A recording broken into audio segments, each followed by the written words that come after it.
नमस्कार दोस्तों, हमारे सामने प्रश्न है कि 5 ग्राम NaOH को 500 ml जल में घोला गया तो विलयन की मोलरता ज्ञात कीजिए।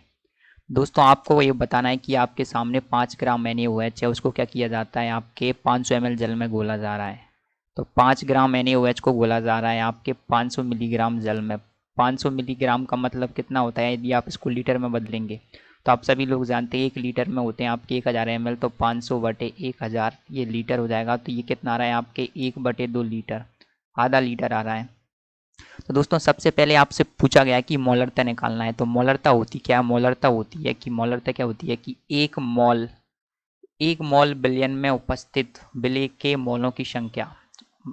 दोस्तों, मोलरता क्या होती है, मोलरता होती है आपके कि 1 लीटर विलयन में उपस्थित विलेय के मोलों की संख्या को मोलरता कहते हैं।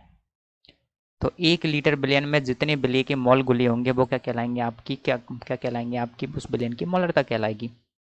तो आपके यहाँ पर विलेय क्या है, तो दोस्तों हम सभी लोग जानते हैं विलेय हमारे सामने वो है NaOH, और NaOH की कितनी मात्रा है, 5 ग्राम।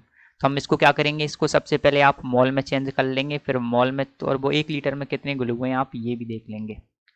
तो सबसे पहले क्या करेंगे आप मोल, तो मोल की परिभाषा क्या होती है, मोल होती है दिया गया भार बटे अनुभार। तो दिया गया भार बटे अनुभार, तो दिया गया भार कितना है आपके 5 ग्राम, और अनुभार कितना होता है NaOH का, देखिए NaOH का अनुभार होता है आपके दिया गया भार बटे अनुभार। तो NaOH का अनुभार होता है आपके 40। वो किस प्रकार से होता है, देखिए 5, और देखिए सोडियम का होता है 23, ऑक्सीजन का 16, हाइड्रोजन का कितना होता है 1, 23, 16, 39 और 1 40, 5/40। तो इसके मोल आ जाएंगे आपके 1/8। अब आपसे प्रश्न में पूछा गया है कि मोलरता, तो मोलरता का सूत्र क्या होता है, मोलरता होती है आपके विलेय के मोल बटे विलयन का आयतन किसमें, लीटर में। तो मोलरता का सूत्र होता है आपके, मोलरता का सूत्र है आपके ये है विलेय के मोल बटे विलयन का क्या होता है आयतन, लीटर में। तो विलयन का आयतन लीटर में कितना है हमने पहले ही निकाल लिया, वो है आपके आधा लीटर। तो विलयन का आयतन किस में होना चाहिए, लीटर में। तो वो है आपके आधा लीटर।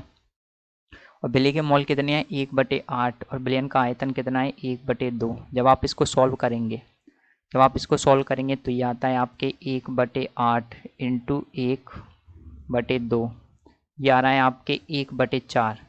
तो इसका मतलब है 1/4 का मतलब है 0.25 मॉल प्रति लीटर, 0.25 मॉल पर लीटर। तो आपके जो विलयन की मोलरता होगी, जो मोलरता आ रही है वो आ रही है 0.25 mol पर लीटर।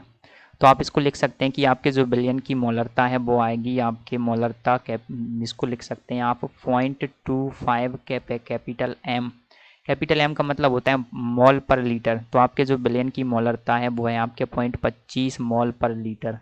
तो 0.2 आपके विलयन की मोलरता है। तो उम्मीद है आपको इस प्रश्न का उत्तर समझ आया होगा। Thank you.